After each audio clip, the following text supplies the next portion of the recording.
I've always been a big believer in property rights. Maybe it's because I grew up in a family where even borrowing a cup of sugar required a signed agreement. So when I finally bought my dream home, a charming place with a yard big enough for my dog, Ralph, to run laps, I was ready to settle into suburban bliss. What I wasn't ready for was the Homeowners Association. Oh, the HOA.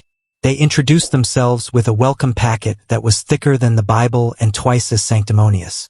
Inside were the usual rules about lawn maintenance, trash bins, and the proper shades of beige allowed for exterior paint. Fine, whatever. I could handle beige tyranny if it meant living in my little slice of heaven. But I should have known they'd be trouble when I saw the signature at the bottom of every letter.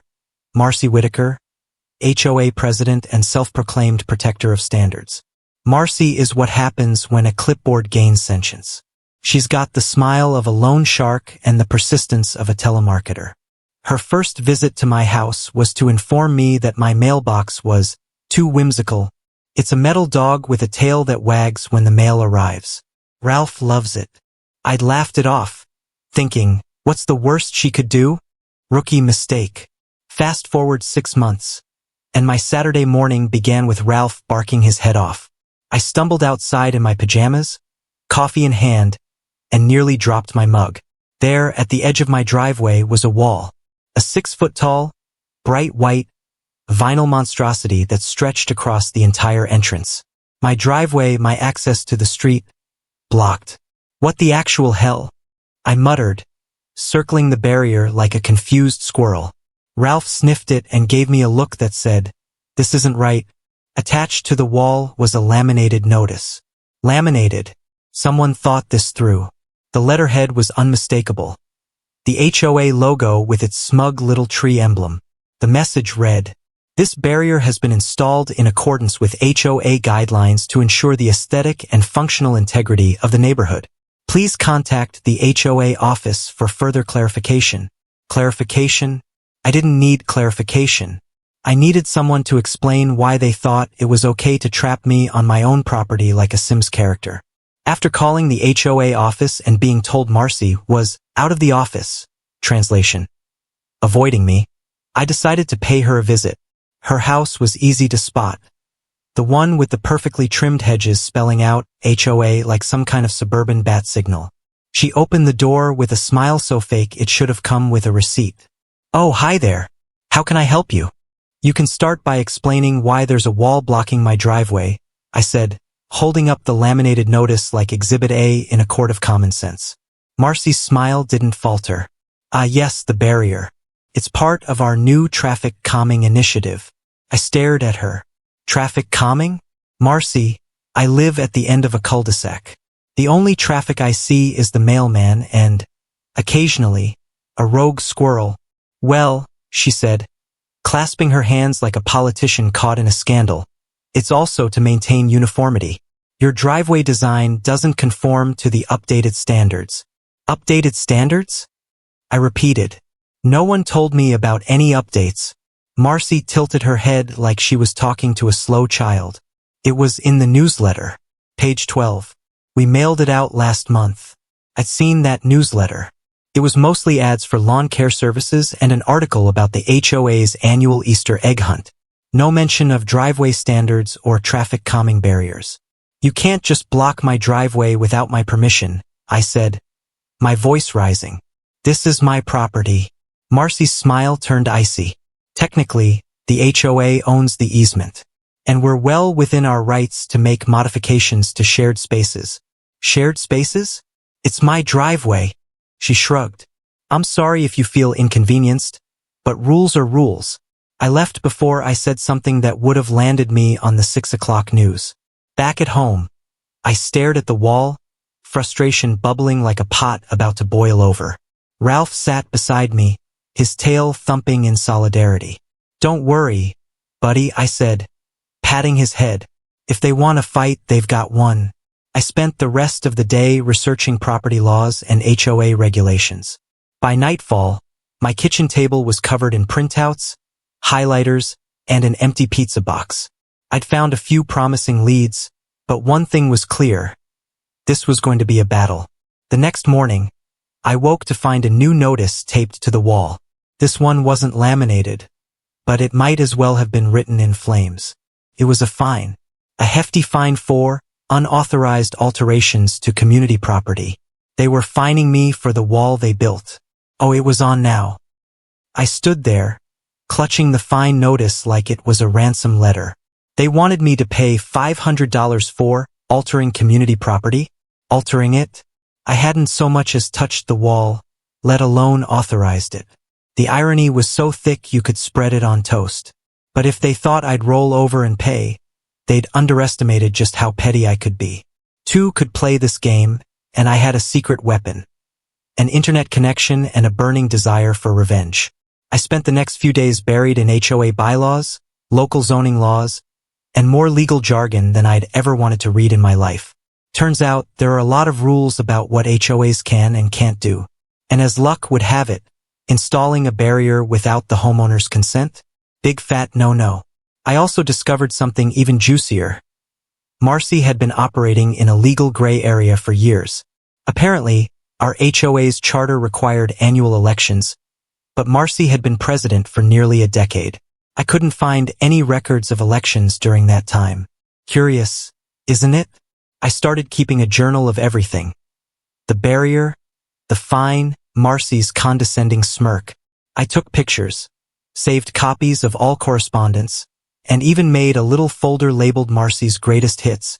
One thing I've learned about living in an HOA is that everyone hates it, but most people are too scared or apathetic to do anything about it. I figured there had to be others who'd been steamrolled by Marcy's clipboard crusade, so I started knocking on doors. At first, people were hesitant. Marcy had cultivated an air of invincibility, and no one wanted to be her next target.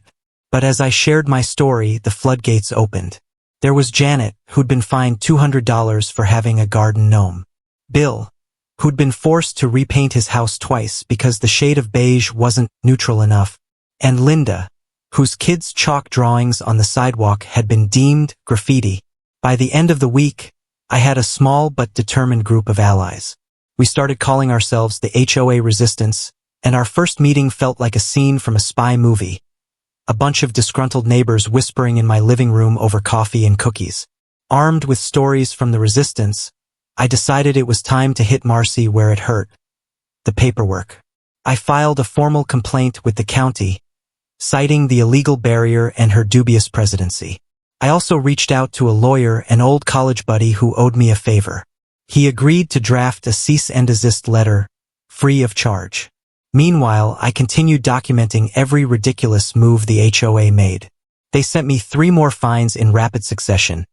1 for unapproved signage.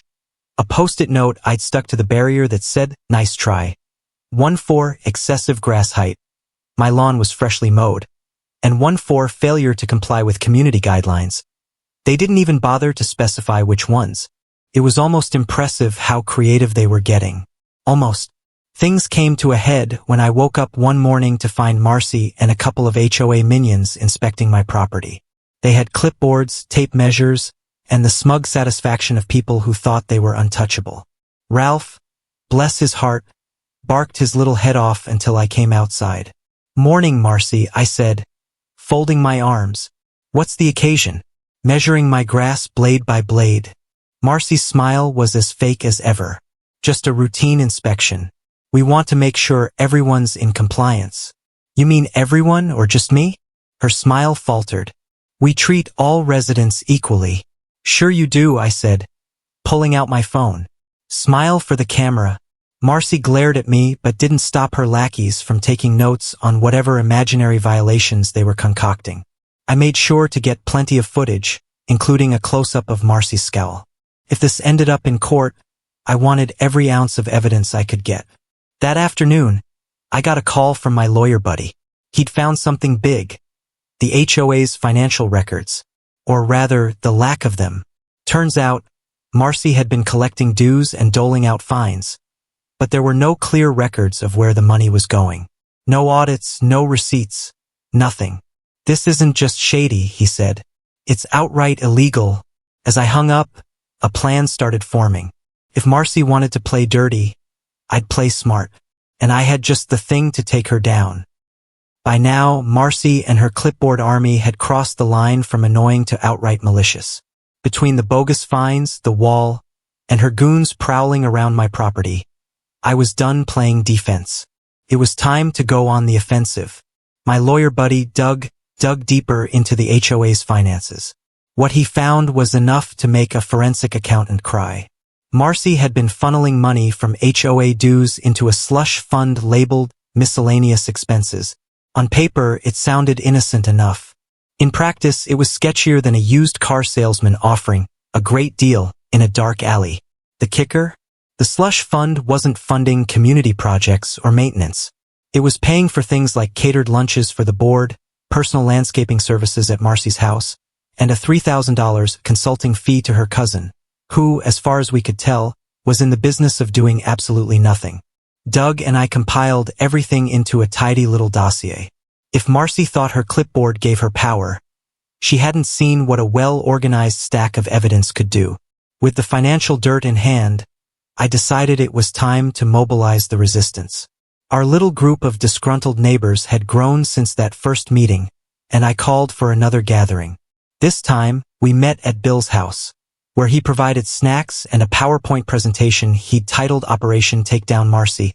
The presentation included, first of all, an overview of HOA shenanigans, featuring fines for garden gnomes, lawn colors, and Ralph's beloved mailbox.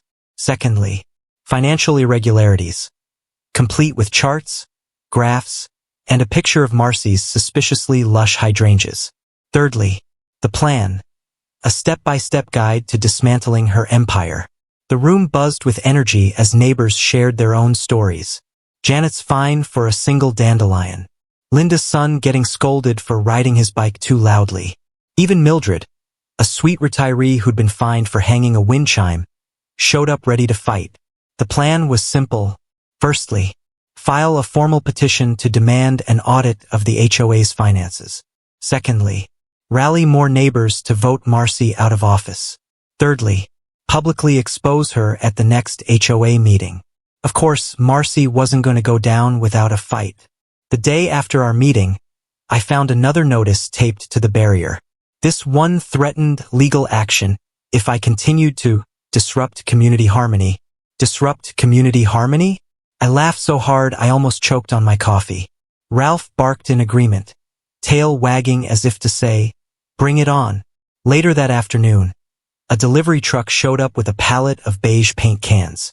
Apparently, Marcy had decided that my house, which was a lovely shade of sage green, needed to conform to her beloved neutral color palette. There was no note, just an invoice addressed to the HOA. Petty doesn't even begin to cover it. The next HOA meeting was the perfect stage for our grand reveal. It was held in the community center, a place that reeked of stale coffee and desperation. Marcy sat at the front of the room, flanked by her loyal minions. She wore her usual expression of smug superiority, clipboard in hand, ready to wield it like a sword. The meeting began with the usual nonsense. Approving minutes, updates on landscaping, and a lecture on the importance of uniform mailboxes. I waited until the open forum to make my move. I stood up, cleared my throat, and said, "I'd like to discuss the barrier installed in front of my driveway." Marcy's eyes narrowed. "That matter has already been resolved." "Actually," I said, pulling out a stack of papers, "it hasn't. And while we're on the subject, I'd like to address some other issues." I handed copies of the dossier to everyone in attendance. The room went quiet as people flipped through pages detailing Marcy's financial mismanagement. I highlighted the slush fund, the personal expenses, and the complete lack of audits. The PowerPoint presentation made another appearance, courtesy of Bill, who'd brought his projector for maximum impact. By the time I finished, Marcy's face was as red as a stop sign.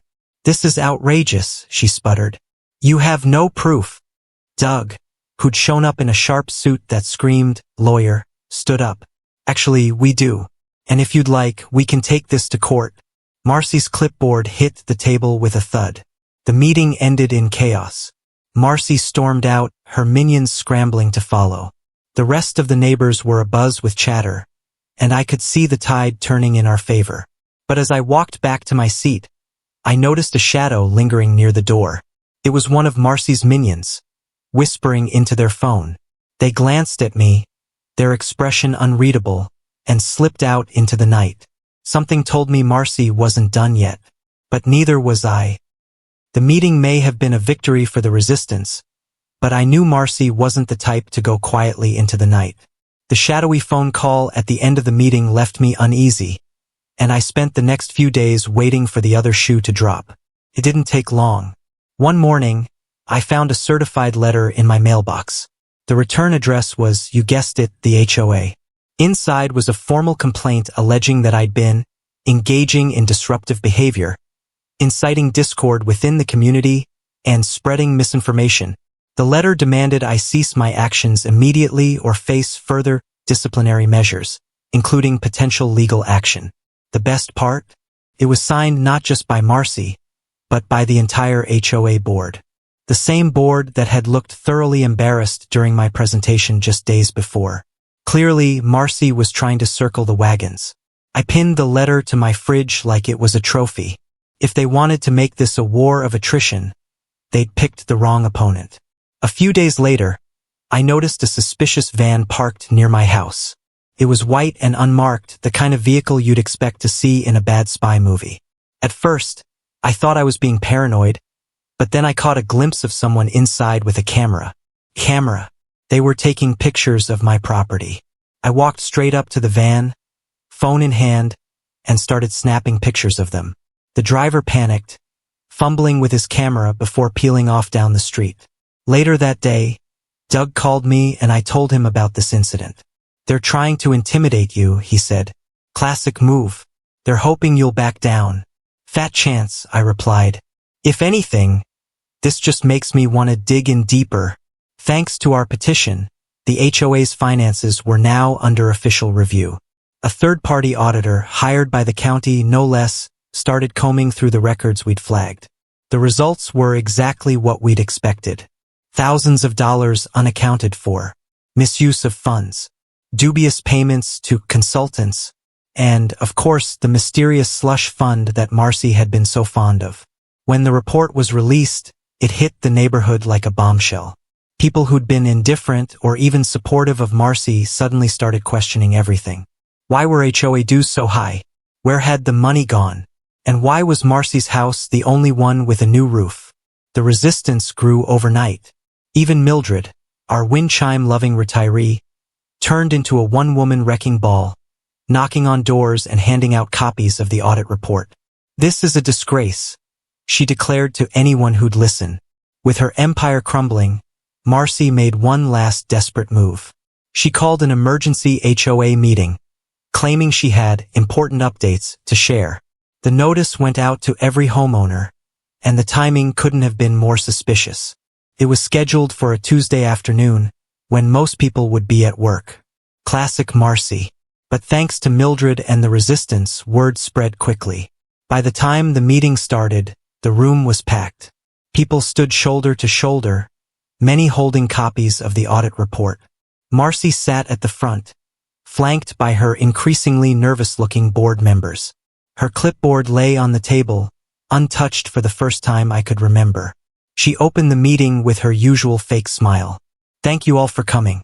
I wanted to address some recent misunderstandings. Misunderstandings? Bill interrupted. You mean the part where you've been stealing our money? The room erupted in murmurs. Marcy's smile tightened. Let's not jump to conclusions. The audit report is being reviewed, and I assure you, everything will be clarified in due time. The report's pretty clear, I said, standing up. You've been misusing HOA funds for years. And when we started asking questions, you tried to intimidate us with fines and surveillance. Marcy glared at me. This is exactly the kind of behavior that disrupts our community. You mean holding you accountable? I shot back. Before she could respond, Doug stood up. As legal counsel for several members of this community, I've reviewed the audit report. It's not just a misunderstanding. It's fraud. The room fell silent. Marcy's face turned a shade of pale I'd never seen before. Doug continued, Unless you're prepared to step down and cooperate with the investigation, we'll be pursuing legal action." Marcy's clipboard trembled in her hands. She opened her mouth to speak, but no words came out. The room was electric, everyone waiting to see what she'd do. Finally, she stood, clutching her clipboard like a lifeline. "This meeting is adjourned," she said, her voice barely above a whisper, and stormed out of the room. As the door slammed behind her, a cheer erupted from the crowd. But I couldn't shake the feeling that this wasn't the end. Marcy had been knocked down, but she wasn't out. Not yet. After Marcy's dramatic exit from the emergency HOA meeting, the neighborhood was abuzz with speculation. Would she fight back? Disappear into the night? Stage a coup? Personally, I was betting on something dramatic, and Marcy didn't disappoint. The next morning, a letter arrived in everyone's mailbox. It was written in Marcy's signature passive-aggressive style, full of phrases like community cohesion and expectations of civility. The gist? She claimed that the allegations against her were baseless, that the audit was flawed, and that the HOA board had voted to impose a special assessment fee on all homeowners to cover extraordinary legal expenses. In other words, she wanted us to pay for her legal defense. The reaction was swift and furious. Mildred was the first to call me, her voice shaking with indignation. "She's gone too far this time," she said. "We've got to stop her." The special assessment fee was the last straw for many residents. Even those who'd been on the fence were now firmly against Marcy. With Doug's legal expertise, we drafted a formal petition to remove her from office. Under our HOA's bylaws, we needed signatures from 2/3 of the homeowners to force a vote.